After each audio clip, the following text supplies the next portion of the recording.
of Alexander the Great, and then moving into some of the effects and basically where the chapter is going and what you should know, okay, is the idea, the concept, the definition, whatever, of Hellenism. All right, at its most basic, you should know that this refers to the spread of Greek culture, okay, specifically in the areas that Alexander conquered.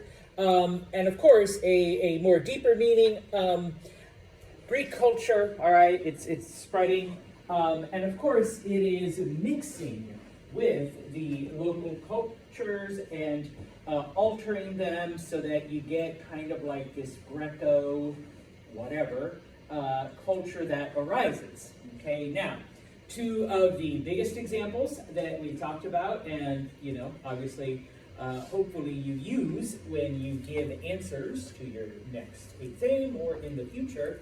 Number one, the Greek language. Okay, we see that Greek becomes the language of culture, knowledge, education, high class, whatever, for the next 1,000 years or so. Okay. The other thing we mentioned and where we finished off, how Greek theater, okay, becomes a thing, and so many of the local cultures begin to tell their stories via theater, which they got from the Greeks. And in this case, remember that the Greeks were the ones that started what we consider modern theater. Okay, at its most basic, 3 acts: introduction, conflict, resolution.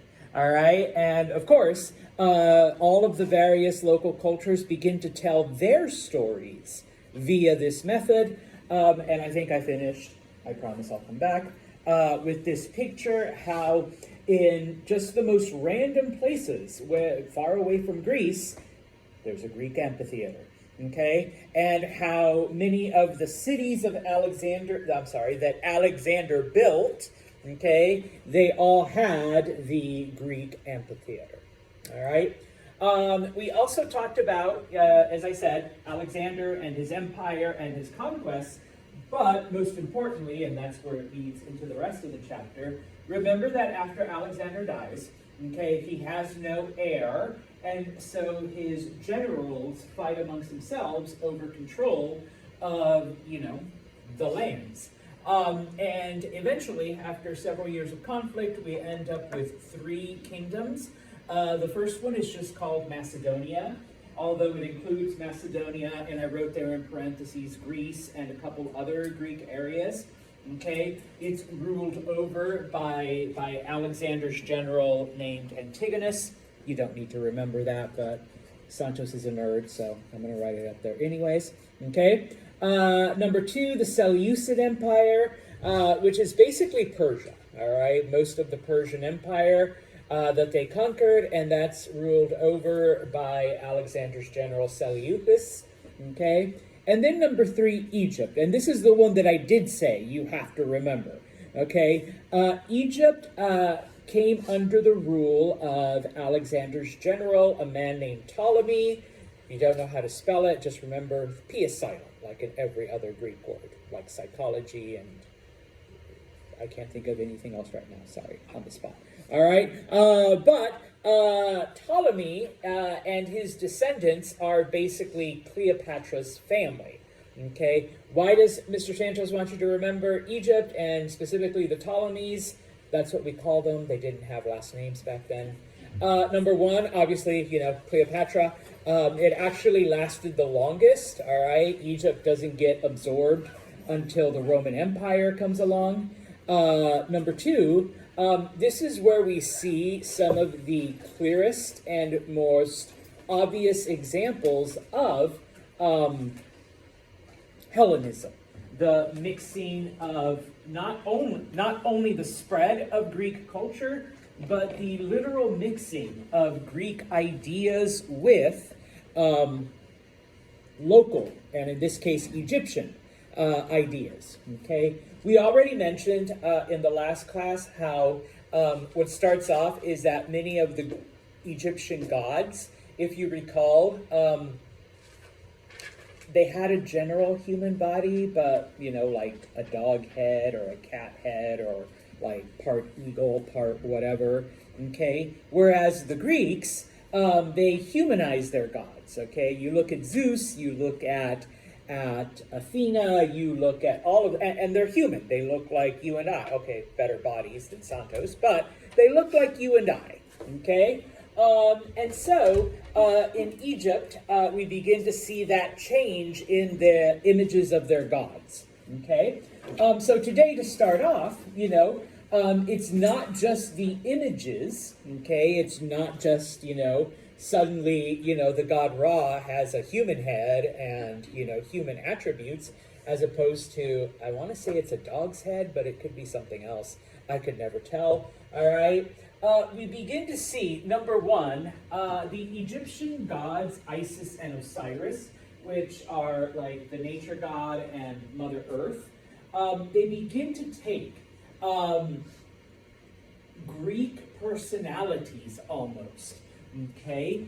Especially Isis, who is a female god, a goddess, okay, begins to take on a lot of the traits of several Greek gods and goddesses, okay, kind of encompassed into Isis. So she becomes more than just the goddess of crops and earth and nature, but begins to, do other things, okay?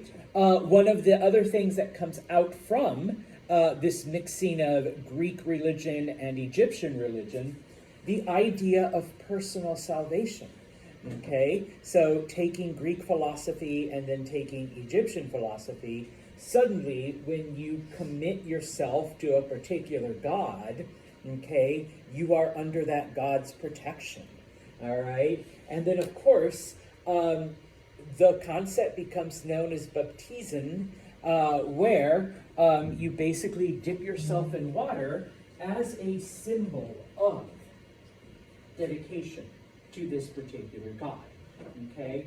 The reason why I point this out is because later, fast forward a couple hundred years, this actually becomes a basis of Christian theology, okay? And so they literally take it from this hybrid Greco-Egypto philosophy that arises after the mixing, okay? And I put down here, and this is another reason why I want you to remember Egypt, is because these Greco-Egyptian ideas then begin to spread to other areas, okay?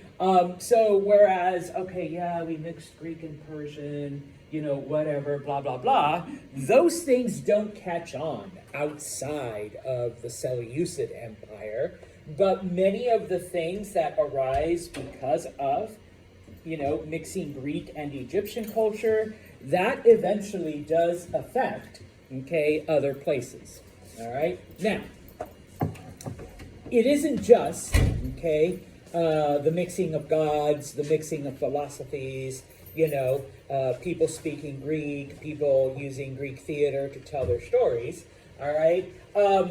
Some of the bad things also make their way. And in this case, the idea of chattel or plantation slavery. Okay, remember, slavery existed throughout various generations, throughout most of the history of humanity. Most of the time, slavery came about because my city fights Olivia's city, my city loses, and so now my city is her city's slaves. Okay? The Greeks, though, all right, they kind of changed that around. I mean, they're still doing that, all right, not a problem. But now they begin to use slavery to engage in work that nobody else wants to do.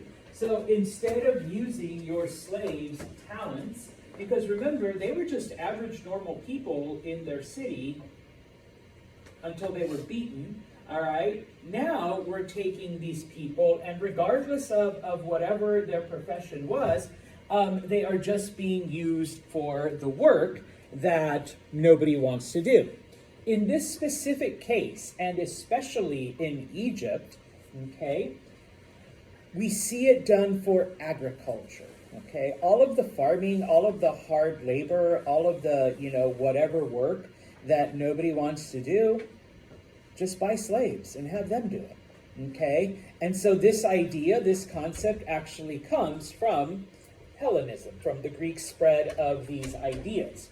Okay, what begins to happen though is that in this case, people actually begin to become a lot wealthier from, because you tend to make a lot of money when you don't pay your workers anything, and so these farmers now have a lot of money, and so with that money they can buy more land, and if you have more land and you're going to grow more crops, what do you need more of? Yeah, workers, or we'll say the S word, slaves. Okay, you need more slaves, and so in this case, we begin to see, an increase in this idea of chattel slavery, or in this case, we call it plantation slavery. Okay, and yeah, not only that, but we see the rise of a new social class. Now we see the wealthy farmer. Okay, and of course, you have to remember that through most of history, people farmed not because they really loved farming, because, I love nature and getting my hands dirty and, yay, I grew my tomato. All right, my Haley's going, nope, all right. Why did they farm? What was it for them? Yes, all right, the goal of farming, thank you, Jose, do not die. Okay, here's our food. All right, well, now we see groups of people that are farming all of this land and having their slaves work it, not because, oh my gosh, I just love potatoes. No. I'm going to go with apples. I love apples. I'm going to eat apples 24/7. So I have the biggest apple farm this side of Egypt. No. What are they going to do with all of those apples? Thank you. Even though you moved your lips, it came from over here. Thank you, both of you said it. It was just funny that she moved her mouth. But you said it about it. Yes, you're going to sell them and make money. Okay? So it's not like, okay, my goal is to not starve this winter. All right? No, my goal is to sell as many apples as I can and make a lot of money off of it, and then I can reinvest that either in more slaves, more land, animal, whatever. Okay? In addition, now that we have Greek culture spreading, throughout all of these areas, all right, yes, a lot of areas used some kind of coin system. A bag of quarters. Yeah, I'm running low. They use some kind of money system, but when the Greeks came along, they basically said, okay, those of you that are still holding out with bartering, or those of you that are using precious metals or precious jewels, no, everybody's switching to gold. Everyone is going to use gold. That is going to be our only currency. Okay. Now, of course, eventually, because there's only so much gold, all right, eventually they start using, okay, we can use silver too. That's pretty valuable. All right, we can use, damn it, I thought I had pennies. No, we can use copper, we can use something else. But we see that increased use of currency. Okay? Now, it isn't just in these areas. Okay? This is where it happens first, and this is where, it has the most profound effect. But over time, we see the spread of Greek culture into areas that Alexander did not conquer. Okay? It becomes the thing. All right? Especially, amongst the elite people. Because remember,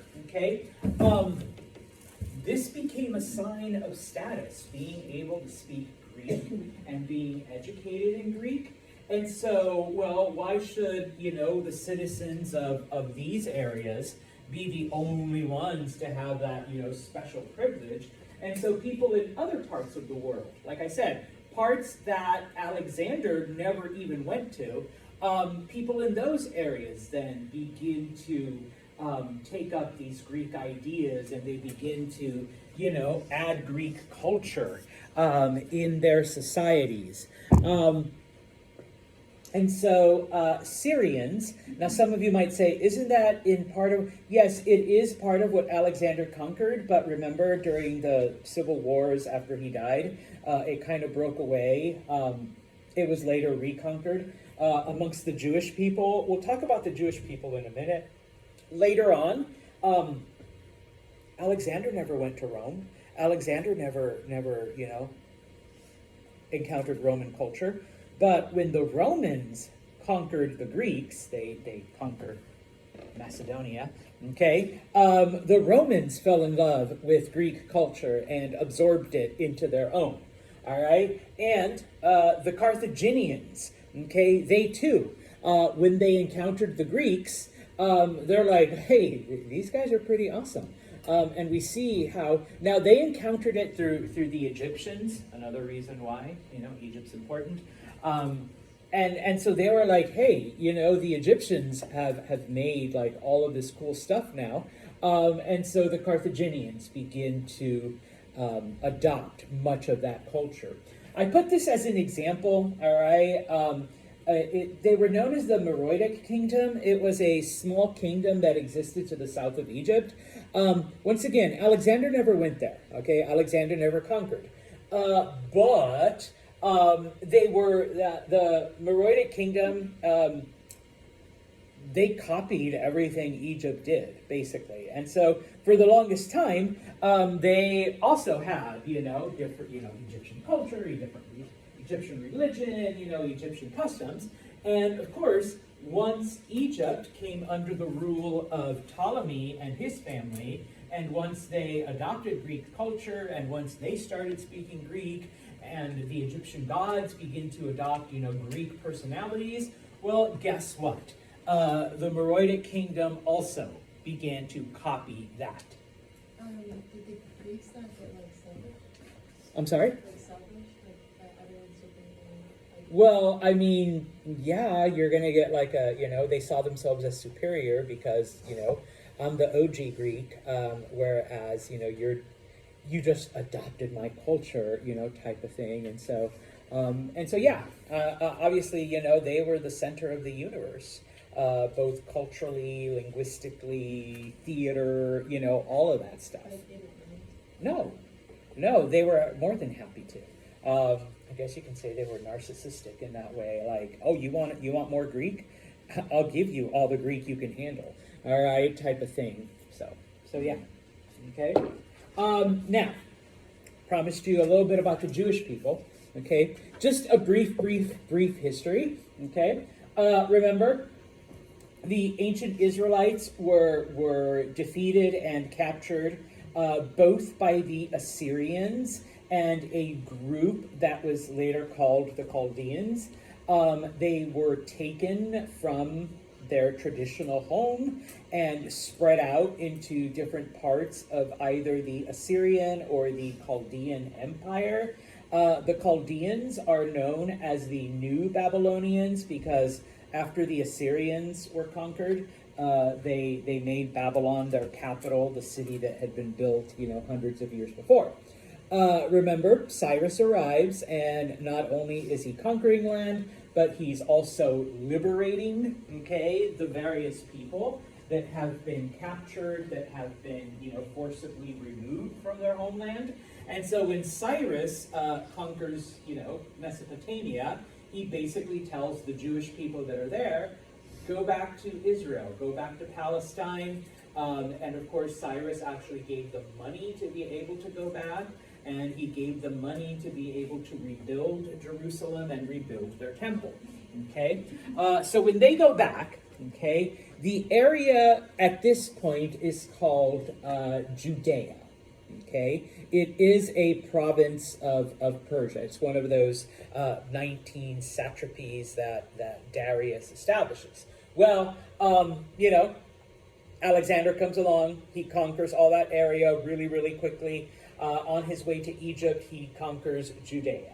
Okay, after Alexander dies, okay, Judea is actually a part of the Seleucid Empire. Okay, now what happens? Okay, the Jewish elite, all right, the upper class amongst the Jewish people, just like the upper classes in some of these other areas, just like the upper classes in areas that were never, ever visited by Alexander, they begin to adopt Greek tradition. They begin to adopt Greek everything, and especially the Greek language, okay, because now we're special, okay? But the majority of the people, your average Jewish person, okay, we're like, well, no, okay?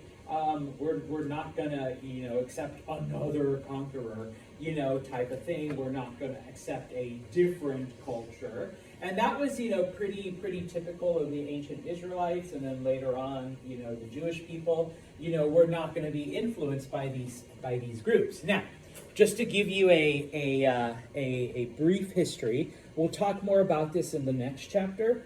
By this point in time, the Jewish people are separated into different groups, okay? And it happens no matter what culture, no matter what religion. There's always different variations of something, okay?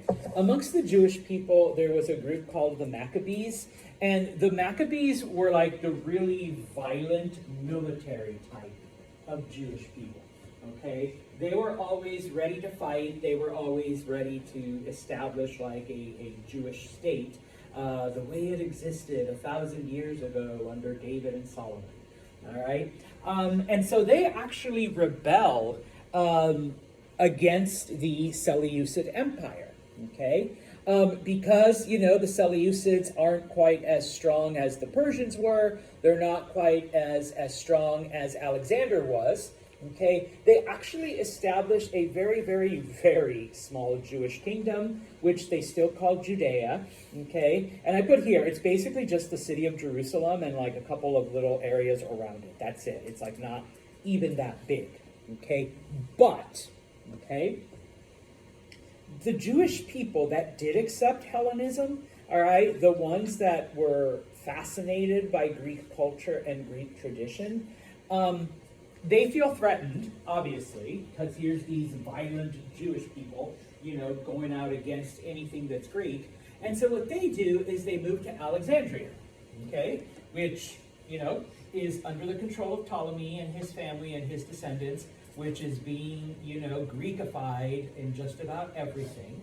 And if you recall from Monday, Alexandria by now has become a very cosmopolitan city. People from different cultures and different backgrounds lived there. And so what these Jewish elite do is, because they do bring the ancient Hebrew writings with them, they translate them into Greek, okay? Because obviously Greek is it, okay? And so those of you who have a Christian background, okay, this is how you have the Old Testament today. Okay, is because these Jewish elites translated them into Greek. And I think I've mentioned this before, anything that was written afterwards, including the New Testament, all of that was written in Greek, okay? Jesus never spoke Greek, all right? He never wrote stuff in Greek. But the people who wrote all of those things wrote it in Greek. Okay, and so that's where it becomes important. Without that, who knows where, maybe your Bible would be a lot smaller or something. I don't know. Okay, but, because of this, we see then those ancient Hebrew scriptures preserved by being translated into Greek. Okay, I briefly want to talk about Rome because they are also affected by Greek culture. By Hellenism. Now, we're going to get into Rome in literally the next chapter. Chapter 7 is all about Rome. Okay, so we'll talk about them there. Okay, but Rome is established, And it follows a very, very similar path as we've seen throughout all of the different chapters, where a group of people settle down, it's next to a river, villages, towns, city, okay? The city of Rome is an independent city-state, similar to how the Greek city-states were independent, but about 300 years after it's established, Rome begins to conquer other parts of Italy, okay? Now, unlike the Greek city-states, unlike some of the other societies that we've looked at, okay, Rome develops completely differently as far as the government goes, okay? In most of the areas that we've looked at, they had a king, okay? Somehow they ended up with a king, okay? In areas like India, we saw that they had an oligarchy, but this was hundreds of years after they first developed, okay? And of course, in the Greek cities, they had like different forms of government, all right? In Athens specifically, they had what was called a pure democracy, okay? Rome is the first and is completely different because it develops something called a republic, okay? What is a republic? A republic takes a little bit of the democracy, okay, where you still have people voting, all right? But men over a certain age who own property, sorry ladies, okay? They are still voting, but they are not voting on issues. They are voting for representatives.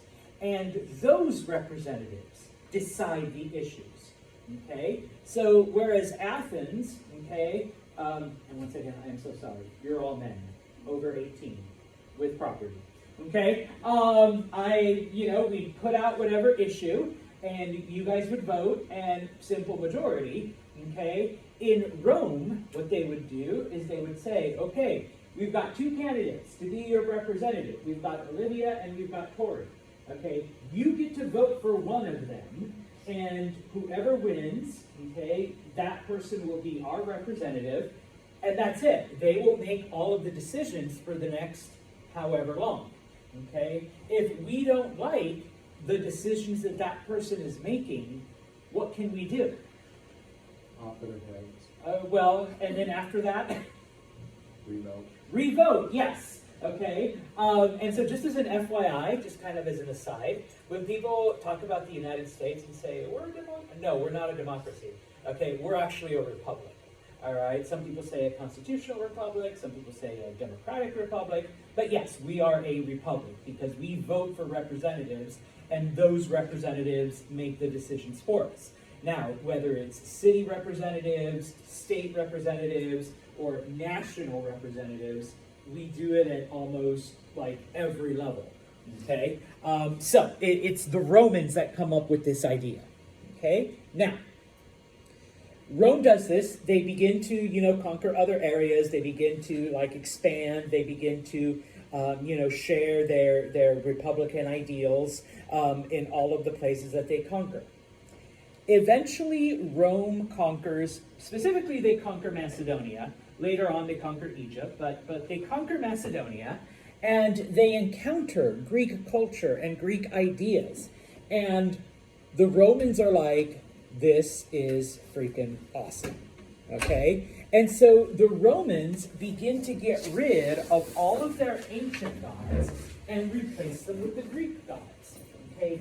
But we can't just do that, though, okay? We got to give it some Roman flair, all right? And so the Greek god Zeus becomes the Roman god Jupiter. The Greek god Poseidon becomes the Roman god Neptune. Okay, the Greek goddess Hera becomes the Roman goddess Juno. All right, the Greek goddess Aphrodite becomes the Roman goddess Venus.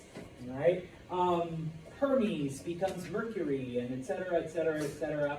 I'm not going to make you remember all that, although just know if you do major in history and take something like this at some point, you will have to memorize it. All right. Jose's like, damn, no. I'm not making history. I just said that he is Pluto. Yes, thank you. Hades is Pluto, and all of that. Olivia's like, really? Like the Disney? No. But yes. Okay. So Roman religion, like after they encounter the Greeks, after like 300 BCE, is just Greek religion, but with different names. All right, that's literally all they did, is just change the names. Okay, number one. Number two, they're like, you know what? We don't like the story of how Rome was created and founded. Okay, because it's kind of like it's the Greeks are civilized. The Greeks are noble. The Greeks are whatever. Our founding is kind of and if you don't know the original legend of the founding of Rome, Isn't it like the two brothers or something? I'm glad you asked. Yes. Okay. That story. The original story about how Rome was founded was that there was two brothers, Romulus and Remus, and they were abandoned in a forest. And along came a she-wolf, and she raises them. Okay, you know, the babies drink from her milk and they grow up big and strong, and so it's like, yes, we're Romans, we've got the wolf lifeblood of the wolf inside of us, and you know, nobody can stop us. That's why we've conquered all of Italy and all of this land and all of this other stuff. The two brothers have a fight, and so Romulus kills Remus, which is why the city is called Rome. Not green. Isn't that like, I remember because I was like watching a documentary about the story of like the origin story, and they the fact that they're both brothers and they're always fighting. That's like a almost like a foreshadowing for like Yeah. the fall of Rome. Yeah, it divided itself and, you know, stuff like that. So yeah, okay. Well, we just conquered Greece. And like I said, the Greeks are cool. They're noble. They're wise. Philosophy, theater, drama, poetry. We can't be descended from two dudes that were raised by a wolf and then one dude killed his brother. All right, that's barbaric. Well, not after we encounter Greek culture. So, here's the new story, okay? Go back to the Trojan War. So you got to go back a couple thousand years, okay? Which is two Greek cities fighting each other. There's this one prince that wasn't mentioned in the original, because, you know, we just discovered it. His name was Aeneas, okay? He was the son of a Trojan prince, and his mom, well, in the Greek, well, because it's a Roman story, his mom was Venus, who in the Greek is Aphrodite, so he's half god, all right? On the night that Troy fell, remember, Trojan horse, dudes sneak in, you know, they bring the horse into the city, come out, destroy the whole city, okay? Aphrodite wasn't about to let her son die, so she protects him, she helps him escape through a secret back door that nobody knew about until now. All right, so he got out. He was able to get to a boat along with his dad and a couple other Trojan survivors. And it takes them 10 years. And they go through all of these weird psycho adventures on their way there. But they finally make it to Italy. Okay, when they get to Italy, okay, they try to establish themselves. They form an alliance with one of the local tribes. And in this case, they're all Latins. And so, because he's a Trojan prince, he ends up marrying a Latin princess, and they have children. Depending on which version you read, it's his son that founds Rome, and in other versions, it's like several generations removed. That person founds Rome. But, see, we're really Greeks, all right? We're really part of that awesome culture of this, you know, thing, of this, you know, higher level type of stuff. Oh, and by the way, because Aeneas, because his mom was Venus, what are we also? Part God. Yeah. Got, I mean, come on. No offense, Italians, but, you know, Y'all think you're all that. All right. So we're part God. Oh, and not just any God, but which God is Aphrodite/Venus? The hottest one. Yes, the goddess of love. All right. That's why all them Italian women, no, Italian men, yeah. Yeah. Akella's like, oh yeah. So yes. All right. Hey, got to make ourselves look good. All right. So I'm sorry, Jose. Did you have? So since they took so much from Greek culture, was there no evidence left of their former culture, like their old gods, their old Oh beliefs? yeah, there was, and some people still worship them.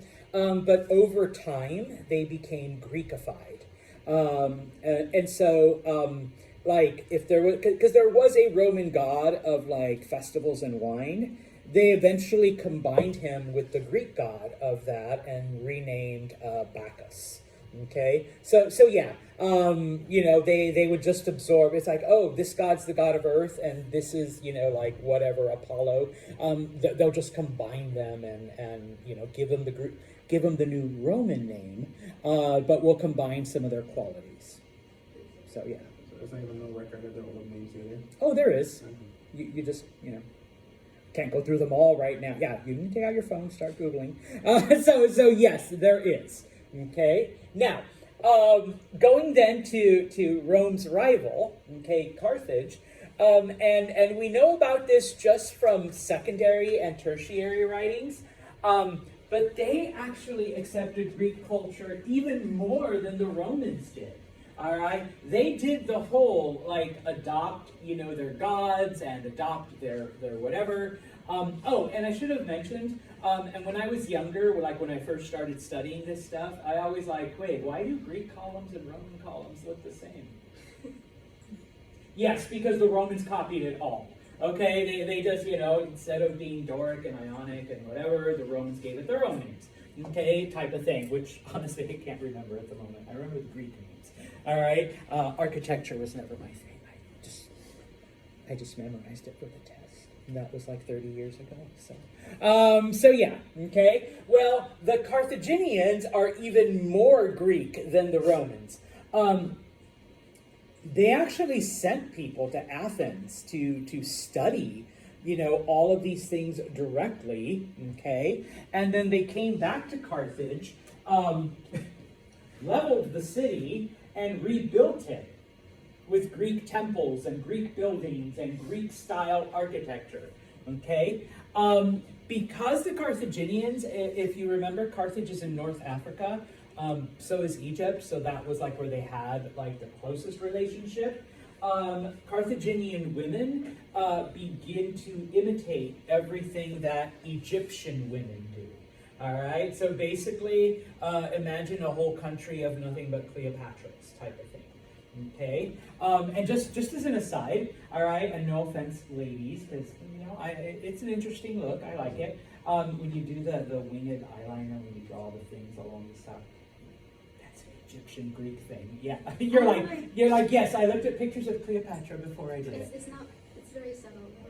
Yeah, no, I can see it. Okay, so. Usually I'm wearing it. You're like, usually I do the whole, that's a Greco-Egyptian thing, all right, I know, like 2,000 years later, it comes back in style, type of thing. It's always been in style. Yeah. It's such a timeless thing. What would they use? Different dyes that they would create. Probably like charcoal. Yeah, typically charcoal, but then they also had like other dyes, because obviously, and I know like today, and don't ask me how I know this. I know you can get it tattooed on you, like on your lashes and stuff. Josie's like, what? Yeah, so you never have to do your mascara again.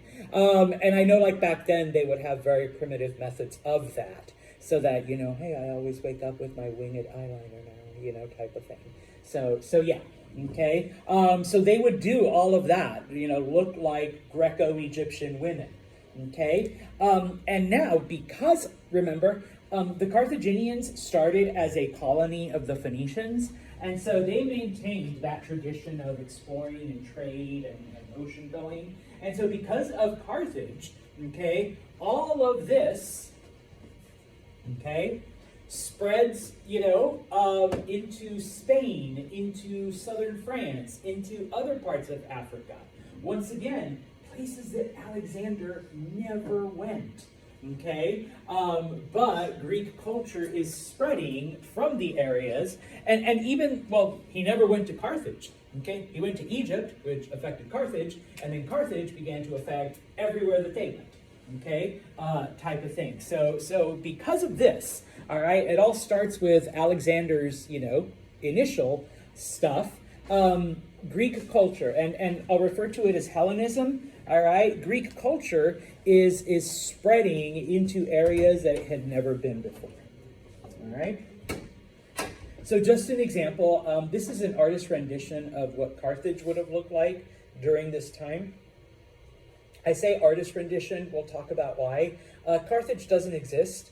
It was completely and utterly destroyed by the Romans. Okay, and they made sure it never came back. All right, they had their own way of taking care of their enemies. Okay, I know, I'm kind of fascinated with that kind of shit. All right, yes, Mahalia. Do you know, like, the notion that, like ancient Greek and, like, Roman, like, statues and temples and stuff, they were, like, just white? Mm-hmm. Like, where does that come from? Supposedly it was meant to represent purity. Okay, like you would take the marble and you would bleach it. The purity of the gods, the purity of souls. Actually, like, look, kept saying that he found actual pigments that just faded. Yeah. Because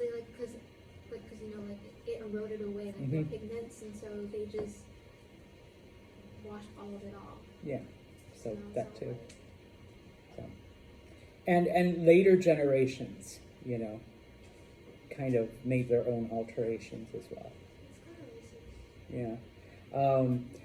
Yeah. Once we get to like the Middle Ages, there was a pope who didn't like the fact that most of the statues were naked.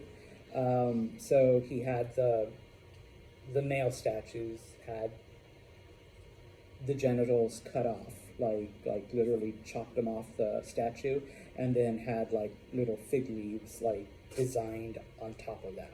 So, later on, people would do, stuff like that, which includes like bleaching it or not bleaching it or, whatever to make it more appealing. Yeah, I know.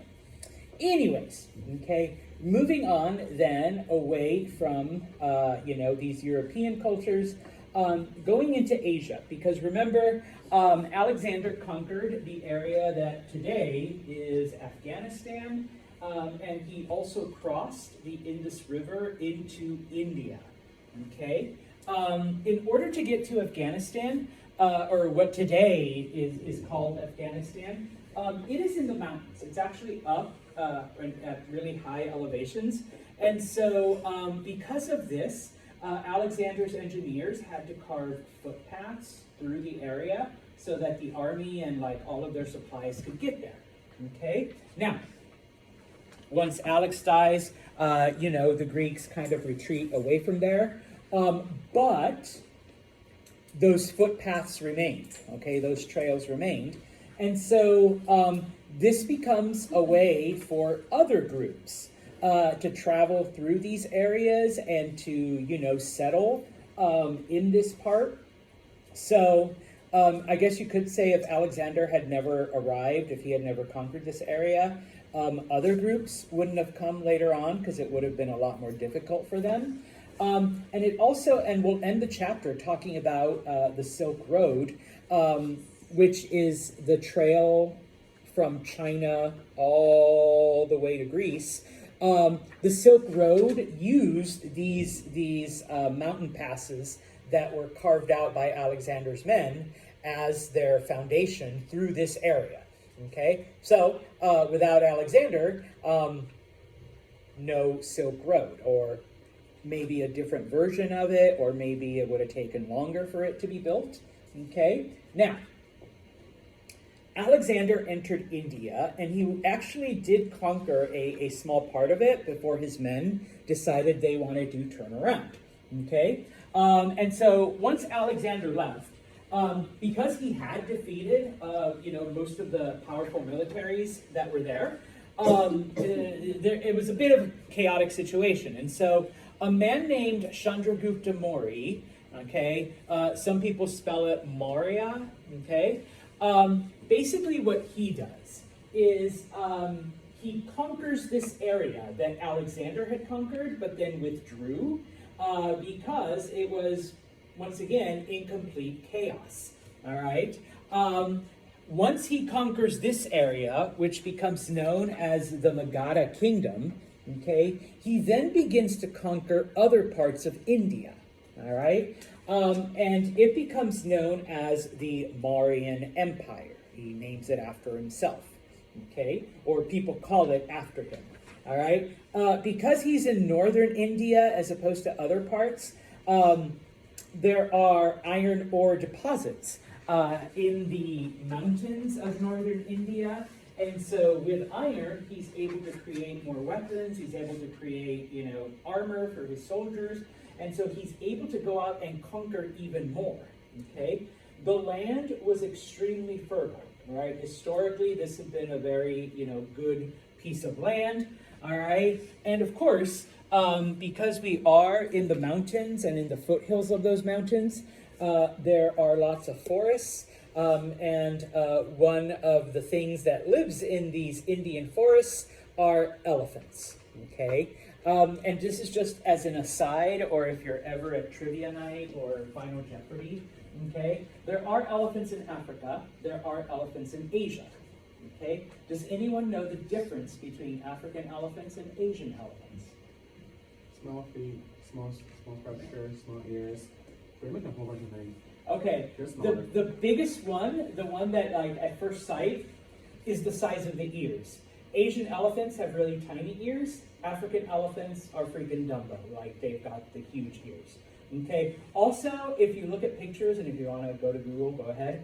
African elephants, their ears literally are like the shape of Africa. Okay, they look like Africa, type of thing. I know, so it's kind of like, okay. Whereas the Asian ones, they don't. Okay. Anyways, all right. And so, who was this guy? More than likely, okay, Chandragupta was a member of the merchant/farmer Varna. Okay.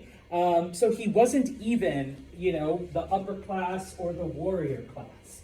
Okay. He was one of the middle classes, but remember, Alexander's conquest caused all kinds of chaos and disruption. So he was able to, take control. Now, he actually learned from Alexander's strategies. He saw how Alexander had been able to defeat all of these Indian armies. And so he was able to use those strategies, okay, to take control over the area. All right. I guess that's one way of jumping over 3 Varnas. You don't have to die and reincarnate. You can just, learn Alexander's strategies and then conquer. And now you're the king. Okay. Now, this becomes the first empire because before this point, and hopefully you remember, when we've talked about all of these things in India, especially during the Vedic periods, they were not united. They were all separate kingdoms, okay, ruled over by different rulers. This is the first time that most of India, not all of it, but most of India comes under the control of one government, okay? And it's known as the, Mauryan Empire, okay? Now, just as an FYI, it was Alexander and the Greeks that referred to this place as India, okay? And it literally just means past the Indus River, all right? Yes, it does get its name from the Indus River, but it was the Greeks that gave it that name, okay? And so, once Chandragupta, conquers most of India, he decides that, hey, the Greeks paid us a visit. I think we owe them the favor of going that way as well, okay? And so obviously, in the way is the Seleucid Empire, although the Seleucid Empire by now is pretty Greek in and of itself, okay? So they try to go up against the Seleucids, they fail, okay? They're not able to conquer them. And so the Seleucids then try to invade India, but they also fail. okay, because the Indians are too strong. So it's basically a tie, it's a stalemate, okay? And so what ends up happening, all right, is that the Greeks, I mean, they know that the reason why Chandragupta and the Indians are trying to get through, Seleucid, is to get to them, all right? And so they basically say, okay, let's negotiate a treaty. Everyone stop fighting, okay? They send one of the princesses of Macedonia, okay, to Chandragupta as a gift. All right.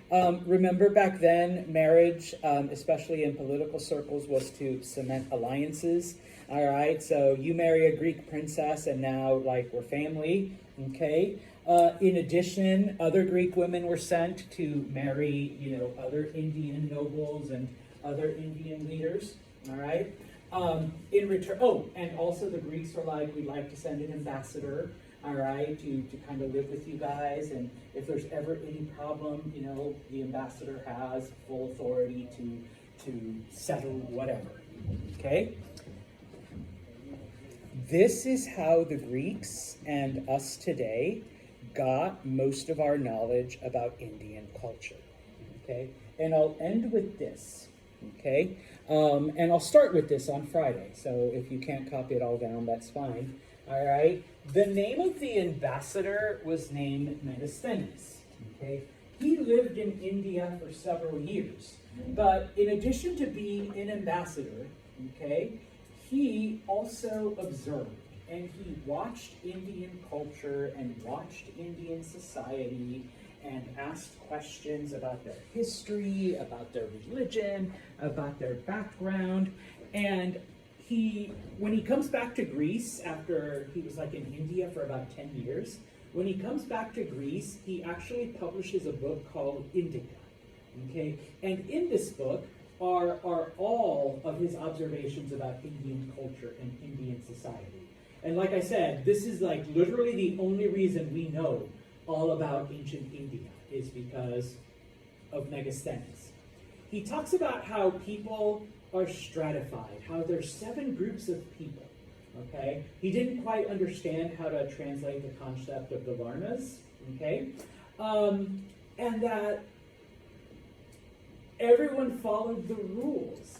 If you weren't supposed to if your duties as a member of the Shudra was to do this, this, and this, and if your duties as the warrior class was to do this, this, and this, you did it.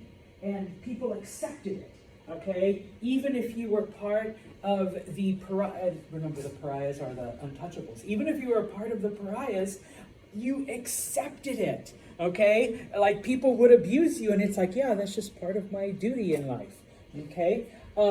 He realized that, the different social groups don't mix at all, okay? A member of the priest class does not associate with a member of the farmer class, okay, at all. And even within the classes, a blacksmith that works with gold doesn't associate with a smith who works with copper, because gold is more precious than copper, and so they keep to themselves, all right? They don't even eat together. I mean, we're not even talking about becoming BFFs or, what. They won't even eat together, okay? They will get out of each other's ways. Okay, and one thing that struck him as unusual. Now, of course, you have cities like Sparta and whatnot that are like this, but he's like, one of those 7 divisions is all warriors, and that's all they do is fight. Okay, because even the Spartans, once they're like out of their military age. Granted, they still have to go back if they're ever called, but once they're out of the actual active army at 32 years old, they're farmers, they're merchants, they're whatever, and then when Sparta's attacked, they get their weapons and they go and they train twice a year, whatever. No, this class, all they do is fight. That's it. Okay? And to him, that was just like, holy crap, just one social class, all right, dedicated to that.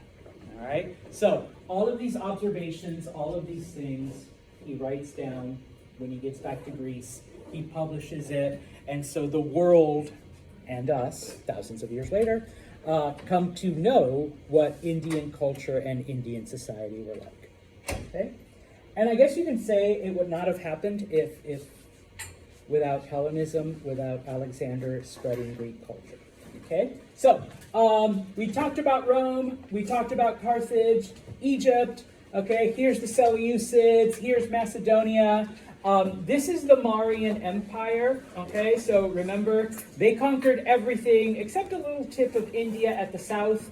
But yeah, first time in history that we see most of India under control, okay? I'm going to shut up and we will continue on Friday.